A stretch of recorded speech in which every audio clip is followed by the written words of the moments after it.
à Goma en compagnie de son épouse, le président de la République et chef de l'État, Félix-Antoine Tshisekedi Tshilombo, s'y est rendu pour constater des dégâts et compatir également avec les sinistrés de l'éruption du volcan Nyiragongo du 22 mai dernier. On fait le point avec Giscard Koussema. C'est au pied du volcan Nyiragongo, d'où est partie la lave qui a décimé une partie du groupement Kibati, que le président de la République, Félix-Antoine Tshisekedi Tshilombo et son épouse, la distinguée première dame, ont débuté leur visite sur place. Le couple présidentiel a constaté l'ampleur des dégâts et obtenu des explications des spécialistes de l'Observatoire volcanologique de Goma. Deuxième étape de leur tournée, la bourgade de Kibati. Ici, tout a été aménagé pour apporter une réponse présidentielle adéquate à la crise humanitaire née de la catastrophe naturelle du 22 mai dernier. Don du président de la République avec l'assistance de la Fondation Philips et l'ONG Flamme, cet hôpital mobile est prêt pour assurer 6 mois de prise en charge gratuite des patients. L'objectif est d'éviter les maladies qui peuvent survenir avec la promiscuité de déplacés du site d'Ikibati. L'hôpital présidentiel mobile est aménagé pour servir de réponse rapide à 4200 ménages déplacés, soit environ 20 000 personnes, dont une bonne partie sont installées dans la cour de l'école primaire de Kayembe. Au milieu de ces déplacés, le président de la République et la distinguée première dame ont redonné de l'espoir à ces familles sans abri. Wamama wa baba mjambo. Watoto wa bakumu amjambo. Toye kopesa bino mbote, toye na mama.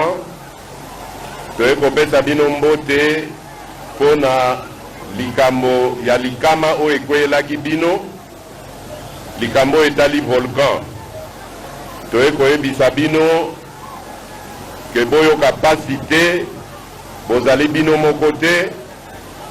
Papa mokonza ekolo na mama première dame bazali pembeni na bino po batala ndenge nini tokoki kosilisa bapasi na bino.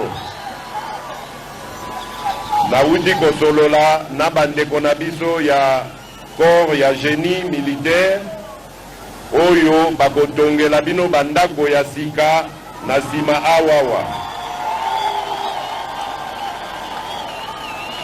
Donc, bozala na motema pasi te, tozali kolanda situation na bino na bokebi nyonso, tozali kolanda ngo penza malamu po totala ndenge nini bokozonga na situation na bino normal, bana bakoka kozonga na baklasse, bamama bakoka kokontinue misala na bango na bapapa. Bankumu yambo! Yambo tena. Aksanti kisi mulitungoya, munatupokea mzuri, mina furahi sana. Kisi mkubwa wa nchi anasema hatukuwasabu, tuko hapa tukia kubangalia, tulipasha pia depuis zamani lakini mwepeke muna situation kisi ilikuwa. Donc tulipima kufanya kile tutaweza kufanya kwa mbali, lakini tunakuja kubapolesha, kubangalia na jinsi mkubwa nchi anasema iko banabaengea manyumba ingine kwenye mtaenda kuikala après hapa. Émue, cette mère des familles a perdu son latin pour remercier le pragmatisme du chef de l'État, Félix-Antoine Tshisekedi Tshilombo.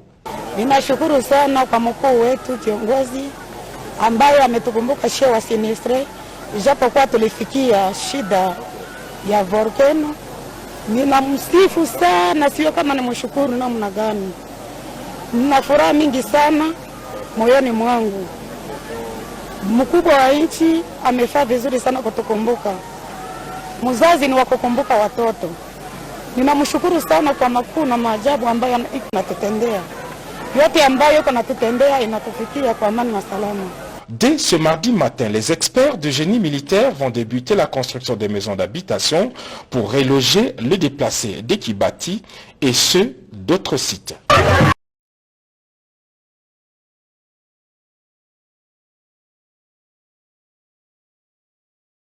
président Félix Tshisekedi est donc à Goma depuis hier. Ce dimanche, il s'est exprimé pour la première fois sur les raisons de son déplacement dans cette ville qui a été touchée par la coulée de lave consécutive à l'éruption volcanique du 22 mai dernier. Le chef de l'État congolais a fait des annonces sur les questions humanitaires et sécuritaires dans la région.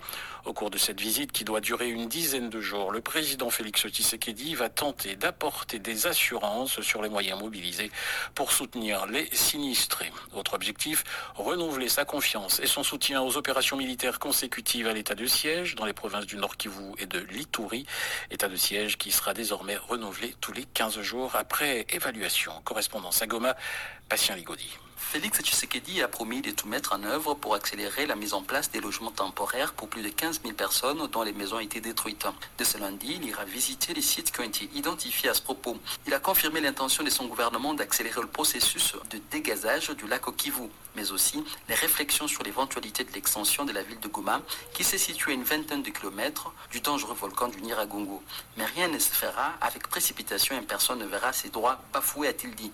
Concernant l'état de siège en vigueur à Ituri et au Nord Kivu depuis un peu plus d'un mois, il va évaluer les progrès réalisés et les faiblesses qui demeurent parce que, explique-t-il, tout ne se fera pas comme avec une baguette magique. Il se rendra ensuite à Ituri pour palper du doigt la situation sécuritaire. Le chef de l'État congolais annonce qu'il ira aussi à Beni, ces territoires en proie à un regain de violence. Toujours au Nord Kivu, il se rendra à Kasindi, à la frontière avec l'Ouganda, pour notamment y rencontrer son homologue Yoweri Museveni. Il sera question d'avancer sur le projet de construction d'une route qui reliera Goma au territoire ougandais dans les buts notamment de lutter contre les commerces liés aux activités criminelles. Patient Ligodi, Goma, RFI.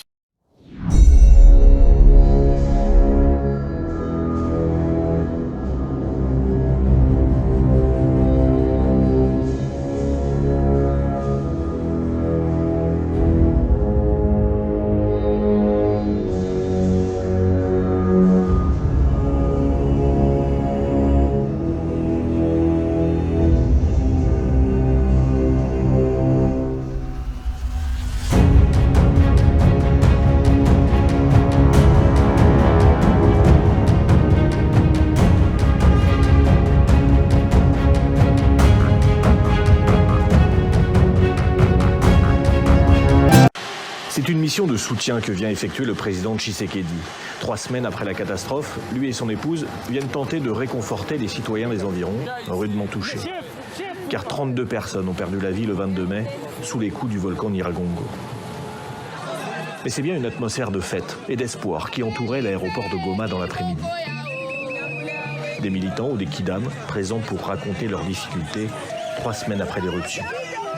Nous souffrons vraiment, nous avons beaucoup de difficultés. Jusqu'à présent, il y a la population qui traîne encore à la brousse, les autres qui sont à Sac, les autres à Massissi, à Rutshuru. Beaucoup ici n'ont pas retrouvé leur maison et vivent au jour le jour. Nous sommes devenus comme des chauves-souris, alors nous demandons au président de nous construire d'abord un endroit pour vivre, car nous allons mourir de faim. J'ai tout perdu. Mes 2 enfants sont portés disparus. La situation me dépasse. L'éruption a surpris des milliers de personnes en pleine nuit. Coulée de lave mortelle sur l'est du Nyiragongo jusqu'au plus près des habitants. Voilà, ça a déjà coupé la route. Et aucune alerte n'a été déclenchée. Depuis cette nuit d'enfer, les Congolais réfléchissent. L'observatoire de volcanologie de Goma a failli. Et pour cause, il est depuis des mois en fonctionnement totalement ralenti. Ces scientifiques n'ont plus les moyens d'une surveillance pointue, comme ici sur ces images d'archives. Les fonds venus de la Banque mondiale n'arrivent plus. Les salaires n'auraient pas été payés pendant plusieurs mois. Des centaines d'agents fictifs ont été recensés. Des volcanologues ont dénoncé des détournements. Alors, personne n'a pu prévoir l'éruption et prévenir les Congolais. Le président Tshisekedi doit donc réparer les dégâts, trouver des solutions. Il devra prouver que l'État peut encore protéger les citoyens.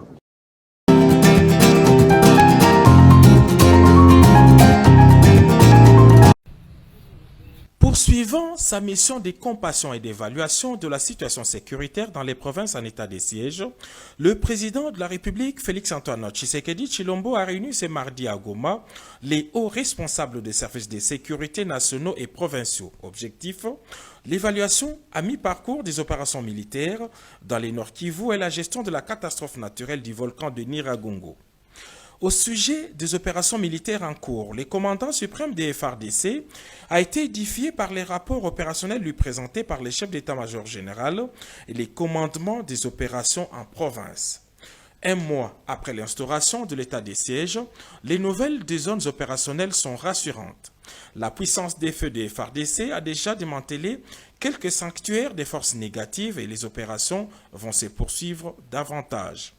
Le président de la République a aussi salué la bonne intervention des forces armées dans la gestion de la catastrophe naturelle du volcan de Nyiragongo.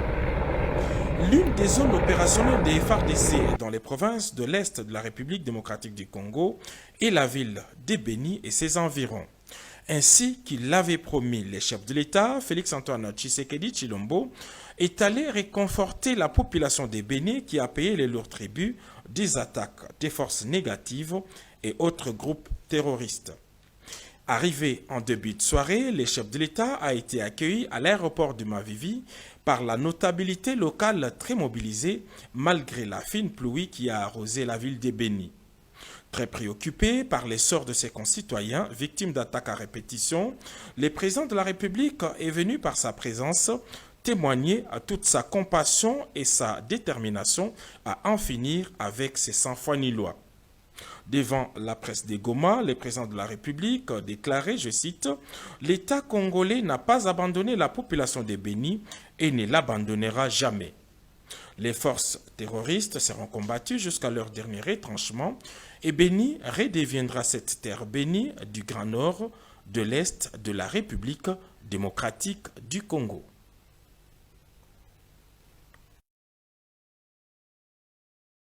Veuillez vous abonner à votre chaîne YouTube Zoom et Focus pour être le premier à recevoir nos nouvelles vidéos. Merci.